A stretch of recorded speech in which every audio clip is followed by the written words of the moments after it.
సింహం వారి గణన చూసుకున్నట్లయితే మీకు ధన లాభాధిపతి అయినటువంటి బుధుడు అష్టమ స్థానంలో ఇప్పటికే మీకు శని బుధుడు కలిసి ఉన్నారు. అక్కడికి బుధుడు మారుతూ నడవలోకి వెళ్తున్నాడు.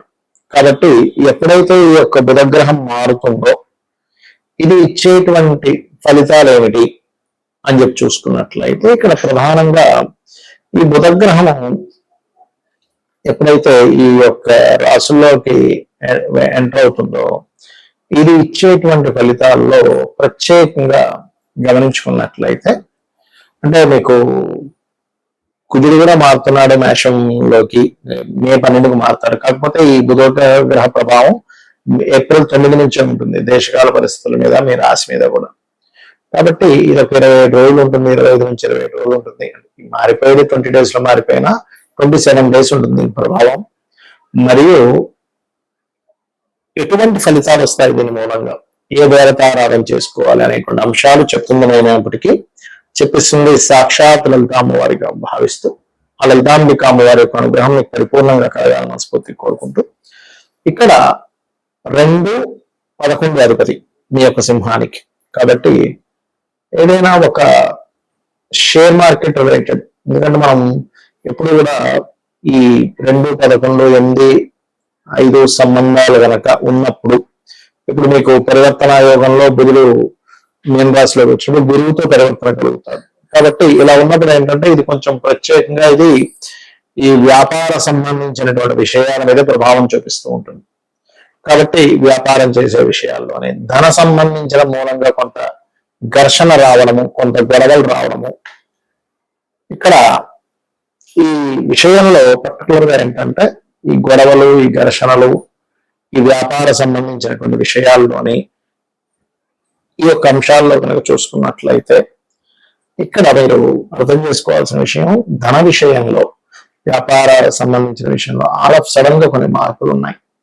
సహజంగానే ఇప్పుడు కుజుడు శనితో ఉన్నందుకు కొంచెం వాహనం మీద వెళ్ళేటప్పుడు అది కొంత జాగ్రత్తగా ఉండాలని చెప్తున్నా. కాబట్టి ఏంటంటే ఇక్కడ ఎవరికైనా ఇప్పుడు తాతగారి ఆస్తి విషయంలో, తాతగారి పొలము లేకపోతే తాతగారి తోటల విషయంలో అనేది కొంచెం తొందరపాటు నిర్ణయాలు అనేటువంటిది ఎట్టి పరిస్థితుల్లో పనికిరాదు, గుర్తుపెట్టుకోండి. ఈ సమయంలో ఇక మీరు నిత్యము చేయవలసినటువంటి దేవతారాధన దక్షిణామూర్తి యొక్క ఆరాధన చేయండి, కాలభైరవుడి యొక్క అష్టకం చేసుకోండి, శని కుజ బుధ గ్రహాల దగ్గర దీపారాధన చేయండి, గోల్డ్ క్యారెట్స్ బెల్లం తినిపించండి, అన్ని విధాలు బాగుంటుంది. మరి ఈ యొక్క బుధుడు యొక్క ప్రవేశం మూలంగా ఏప్రిల్ 9వ తేదీ నుంచి ఒక 25-27 రోజుల పాటు ఉండే ప్రభావము. దాని తర్వాత మే 12 నుంచి కుజుడు అగ్నితత్వ రాశిలోకి వెళ్తున్నాడు. ఇప్పుడు ప్రస్తుతం శనితో ఉన్నాడు, మే 12 నుంచి అగ్నితత్వ రాశిలోకి వెళ్తాడు. దీని మూలంగా దేశకాల పరిస్థితుల్లో ఎటువంటి ఫలితాలు ఉంటాయి, మరి మీకు జాతకం తెలియదు, అయినా సరే మీరు ఎటువంటి విషయాల బట్టి జాగ్రత్తగా ఉండాలనే విషయాలు తెలుసుకుందాం. మొట్టమొదటిగా ఈ ఇంటర్నెట్ కారకుడు బుధుడు, గుర్తుపెట్టుకోండి. ఇంటర్నెట్, కమ్యూనికేషన్స్, ఈ మెయిలింగ్, అడ్వర్టైజ్మెంట్, లేకపోతే మనకి ఈ వార్తాపత్రికలకు సంబంధించిన యూట్యూబ్ ఇవన్నీ ఉంటాయి కదా, వీటికి కారకుడు.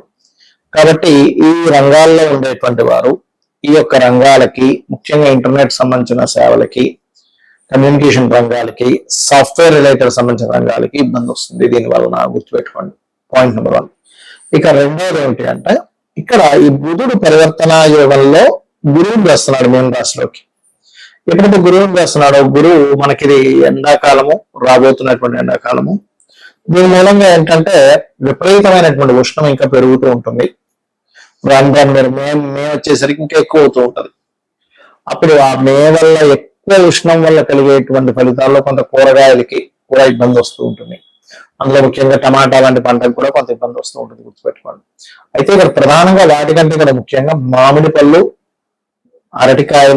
అరటిపళ్ళు మరియు అదేవిధంగా ఆకుకూరలకు కూడా ఇబ్బంది ఉంది. కాబట్టి ఈ యొక్క రైతులు కొంచెం ఈ ఏప్రిల్, మే, జూన్ ఈ మాసాల్లో కొంత జాగ్రత్తగా ఉండాలి, గుర్తుపెట్టుకోండి. అయితే జూన్ వచ్చేసరికి ఇంక మీకు ఇంకా తీవ్రంగా ఉంటుంది అనుకోండి. దాని తర్వాత ఒకవైపు ఎండలు వస్తే ఒకవైపు వర్షం కూడా కలుగుతూ ఉంటుంది. అయితే ఇక్కడ ఈ బుధుడు జలతత్వ రాశుల్లో ఉన్నందుకు జలంలో తిరిగేటువంటి షిప్స్ ఉంటాయి చూసారా, మనకి కొన్ని ఆ షిప్స్ కి నావిగేషన్ అనేటువంటిది మిస్ అవ్వడం, బుధుడు నావిగేషన్స్ కూడా కారకుడు.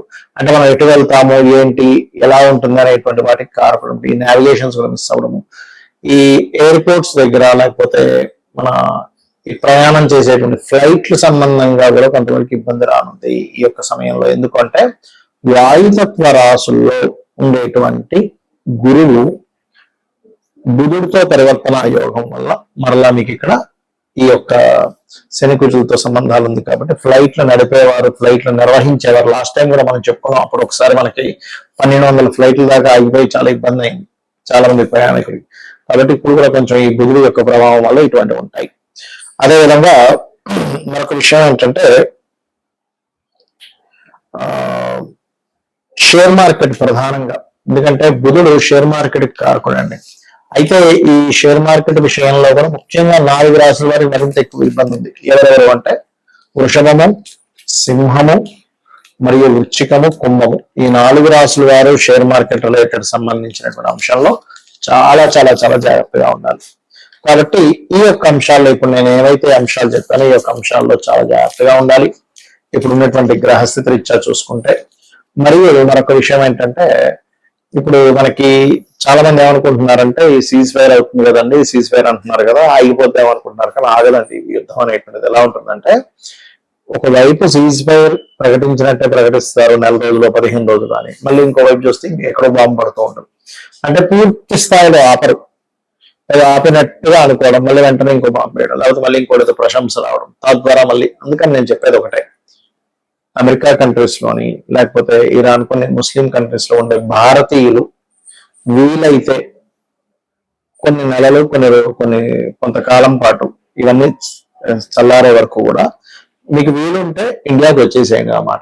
ఎందుకంటే ఇక్కడ ఉండేటువంటి గ్రహస్థితులు మనకి ఈ సంవత్సరం నవనాయకులు అంటారు. అంటే రాజు, మంత్రి, సేనాధిపతి, శస్యాధిపతి, అర్ఘ్యాధిపతి, మేఘాధిపతి అని ఇలా ఉంటాయి. ఇందులో ఈసారి మంత్రి కుజుడైనందుకు ఈ యుద్ధ సంబంధించినటువంటి విషయాలు అనవసరంగా పడుతూనే ఉంటారు. ఎందుకంటే ఒరిజినల్ గా అయితే మనం ఎవరో కూడా యుద్ధం రాకూడదనే కోరుకోవాలి మనస్ఫూర్తిగా. కారణం ఏంటంటే యుద్ధం వల్ల ఎవరికి లాభం లేదు, నష్టం తప్పితే. అయినా సరే ఇక్కడ ఏంటంటే ఇది ఊరుకోవన్నమాట. అంటే ఇప్పుడుండే పరిస్థితులు ఎలా ఉంటాయంటే ప్రతి ఒక్కరికి కూడా లేదు నేను బాంబే వేస్తా ఏదైతే అదైంది అనే ఒక తెలియని ఒక డేరింగ్ దీన్ని తీసుకొస్తూ ఉంటుంది. కాబట్టి ఈ మే 12 నుంచి ఇంకా కుజుడు ఓన్ హౌస్ లో కదా, ఇప్పుడు శనితో ఉన్నాడు, అది గ్రహ యుద్ధంలో ఉన్నాడు. ఇది యుద్ధం అయితే చల్లారిపోద్దాం అనుకుంటాం, కానీ అలా కాదు. ఇక్కడ ఏమవుతుందంటే ఎప్పుడైతే ఈ యొక్క బుధుడు ఈ కుజుడు ఓన్ హౌస్ లోకి వెళ్తున్నాడు, ఇది ప్రభావం చూపిస్తూ ఉంటుంది. మరి జాతకం లేని వాళ్ళు ఏం చేయాలి, జాతకం తెలియని వాళ్ళు ఏం చేయాలి అంటే నవగ్రహాల్లో ప్రత్యేకంగా కుజ, బుధ, శని గ్రహాల దగ్గర దీపారాధన చేయండి. కాస్త గోశాలలకు వెళ్ళి గోవులకి బెల్లము, క్యారెట్స్, గోంగూర లాంటివి తినిపించండి. చండీ వినండి. చండీ మీరు ఎంత వింటూ ఉంటే అంత బాగుంటుంది, గుర్తుపెట్టుకోండి. చండీ పారాయణం చేయడం, చండీ వినడం, రుద్రం వినడం, రుద్రాభిషేకం చేయడం. ఇంటి నుంచి మీరు బయటికి వెళ్ళేటప్పుడు కొన్ని సరిహద్దు ప్రాంతాల్లో ఉంటూ ఉంటారు, లేకపోతే కొన్ని దేశాల్లో చాలా ఘోరంగా ఉంది పరిస్థితి. అలాంటి దేశాల్లో ఉండేటువంటి వారు కాస్త మీరు ఇంటి నుంచి బయటకు బయలుదేరేటప్పుడు మీ యొక్క ఇష్ట దైవాన్ని మనస్ఫూర్తిగా తలుచుకొని అమ్మ నువ్వు ఉన్నావు, నువ్వే నన్ను రక్షిస్తావనే బలమైన నమ్మకంతో బయటికి వెళ్ళి రండి. అప్పుడు ఏమవుతుందంటే ఎటువంటి ఇబ్బంది మీకు కలగకుండా ఉంటుంది. శ్రీమాత్రే నమః.